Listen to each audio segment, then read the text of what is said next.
In this week's video we move on from the beautiful island of Jamila. We get a really good sail in. Most get fined because the anchoring area has now changed, but nobody's told anyone. Well, apart from on Navily. Anyway, we anchor up, we stay where we're put. A local skipper anchors his boat and then goes into town, leaving his guests on board, and we have a bit of a to-do. We then move on to another one of our favourite places where the water is clear and blue, and we manage to get the Hookah out. Everybody has a go at cleaning their bottoms, as it were. Joe gives his copper coat a bit of a rub over, and he expresses some disappointment in the super duper silicone based prop anti-fouling that hasn't worked.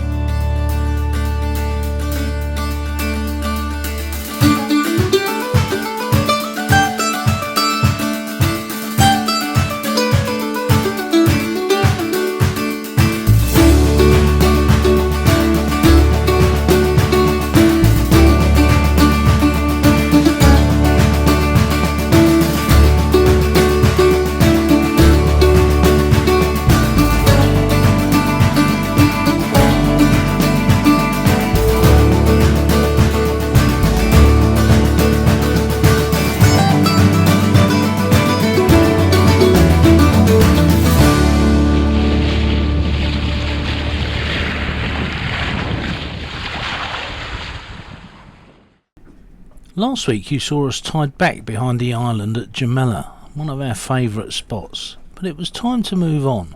We needed fresh water and we also needed a pump out. You have to have them every 2 weeks when you're in Turkey.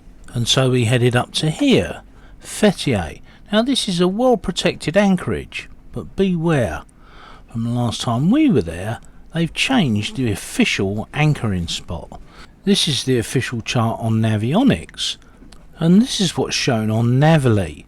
Quite a few people, including our friend Adam, have posted information about the anchorage moving. Navionics still shows the anchorage where the yellow circle is, but actually it's where this trapezoidal shape is between the buoys. Now somebody has posted the official notice to mariners, as you can see here. I'll leave it on the screen for a second so you can see it.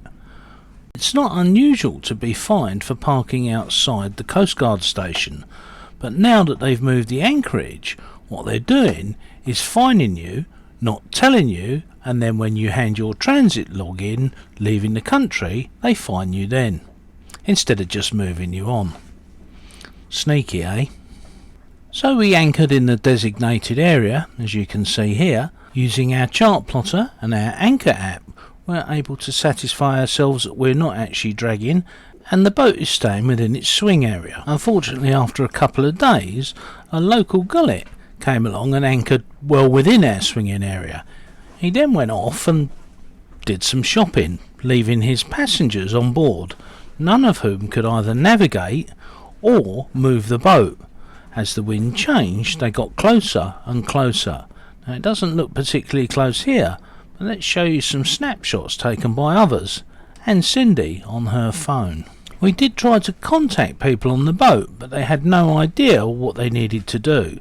The problem was the gullet, a passerelle or gangplank, and was about 10 metres long. That's over 30 feet. And we ended up having to negotiate that in order to lift our anchor and reset it somewhere else. When the captain of the gullet returned, he made no attempt to talk to us. Some captain. Ironically, the next day I had to go into town to get new glasses. Come into town, got my new glasses. Forgot the camera, so we're on the phone. This guy's come recommended, and he's given us a cracking deal. And if you come here, you'll get a cracking deal too, because Osman has said 10%. There you go. So a really good choice of glasses, some special glass, and Osman here will do you a fantastic deal. We're really happy. He's given me a couple of options that have saved me a lot of money, so I'm happy. Turn the camera and show them your glasses. Oh yeah, hang on. How do I do that? Like that? Yeah, this is the new That's glasses it. for me. That's me. And look at this. This is, how about that? With Polaroid. So now I can see the dolphins in the water. There we go. So don't forget, look for the Impavidus sign on the door. You know you're in the right place. And I will put a link in the description. Thank you, Osman. Mrs. Osman. Thank you. Thank you very much. Teşekkür ederim. Teşekkür. My glasses are very focal, so they usually take a couple of weeks in the UK to come back from being ground. Osman's company managed to get them done for me in 4 working days, and I picked them up on a Thursday afternoon. And the price? Well, it was half of that I'd pay in the UK, and that included the polarised over lenses. I'm very happy. Check Osman out. After topping up with water and diesel and having a pump out at the marina in Fethiye, which cost us 400 local lira, we went off to Tain Island. We had a cracking sail on the way up there, even if we did have to run the engine for about an hour to charge the batteries. Engine's just on tick over, slightly above, about 1200, maybe 1000 rather than that. And we have a bit of a flappy genoa, a few white caps, 10 or 12 knots of wind on the beam, on the port side. So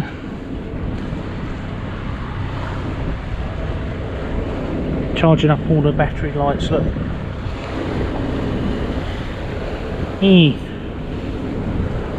Proper sailing, almost.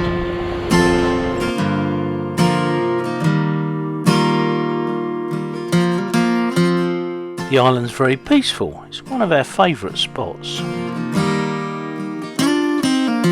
There was a time when I was lonely. I was trying hard to get by, taking day by day. But baby, then you came along. I know I never felt that strong. Nothing's gonna hold us down. Yeah, we are taking off the ground now. Stay with me, we're aiming for the sky. Anywhere, we'll get there by and by. Stay with me, we're aiming for the sky.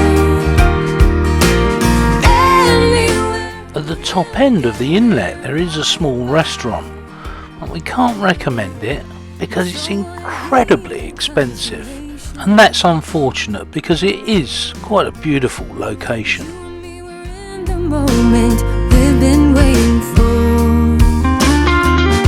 Come summer, winter, fall or spring, no matter what the future brings, nothing's gonna hold us down, 'cause we are taking off the ground now. Stay with me, we're aiming for the sky.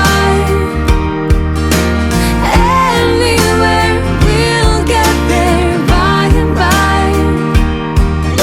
Stay with me, we're aiming for the sky. Anywhere, we'll get there by and by.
Here we are at Tain Island. I'll show you on the charts where that is.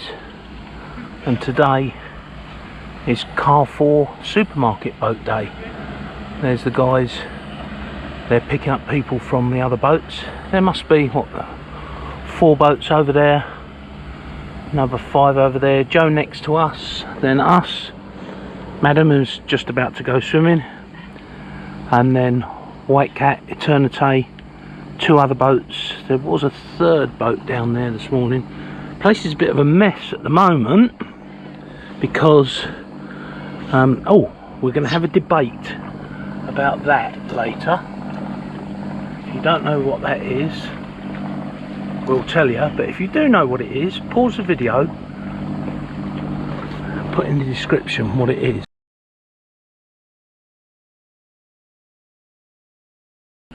The famous blue IKEA bag, that's our airline that we use for blowing stuff up, and of course that's a cheap hookah. Everybody likes a cheap hookah, so they tell me. So we're going to put a snorkel mask, some fins on, we're going to run the hookah. It's actually, I think it's, yeah, it's on.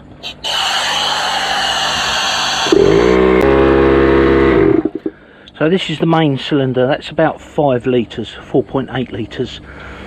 That's now at 10 bar, 10 atmospheres.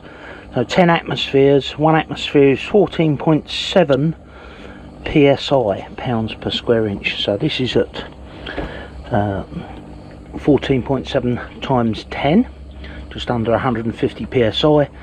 This is the addition that we made. If you go back and look at our second hookah video, this is a moisture collector and filter all in one. That can be bled by pushing that. Then we've got a swivel, then we've got our breathing hose, which then goes to a demand valve regulator. So that will work up to 10 bar. So in theory you can go quite deep, but of course we don't advocate that. Again, go back and look in our there's 2 videos that we did on this. We have 30 foot, or roughly 30 foot, 33 feet of hose. So I'm going to go down underneath and just clean the prop, because like a lot of people, we found there's only one thing to do with props fouling in the med, and that's clean them. Oh look, some fishies have come to see us. I was feeding them bread earlier.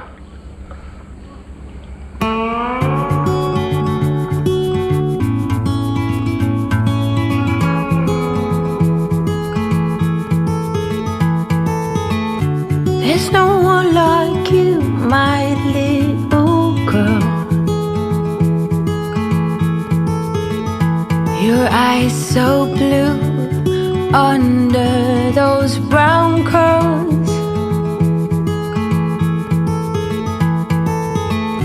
Soon you're on your way, promise me that you know the world is yours. Strike them with your glow. Go on now, be good, be fine. Live your life, dream big, don't forget to be kind. Live, it's your life. Rocks are meant to be picked up and thrown. New ideas can be pleasantly overgrown. But you know where to go if you follow that heart. One step at a time.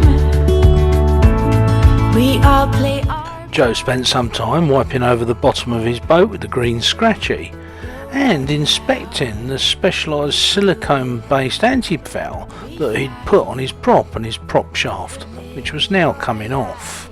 More on that in another video. Forget Be kind, live, it's your life, go on now. Although the water was very blue around the boats, it seemed particularly cloudy, and there was distinct lack of fish life and coral, other than a few tube corals of the soft type.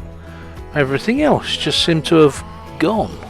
We don't remember it being that barren last year or the year before.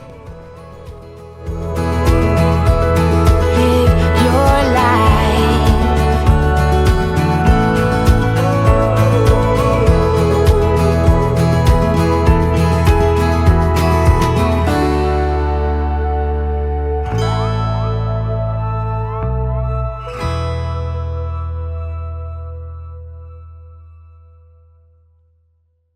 Next week we'll tell you how we had to leave to Tain Island pretty quickly.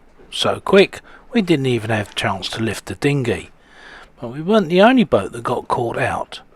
Anyway, until then, don't forget, like, share, subscribe, buy us a beer, go to our website, or think about becoming one of our Patreon crew. All the links are in the description. Until next time guys, sail safe.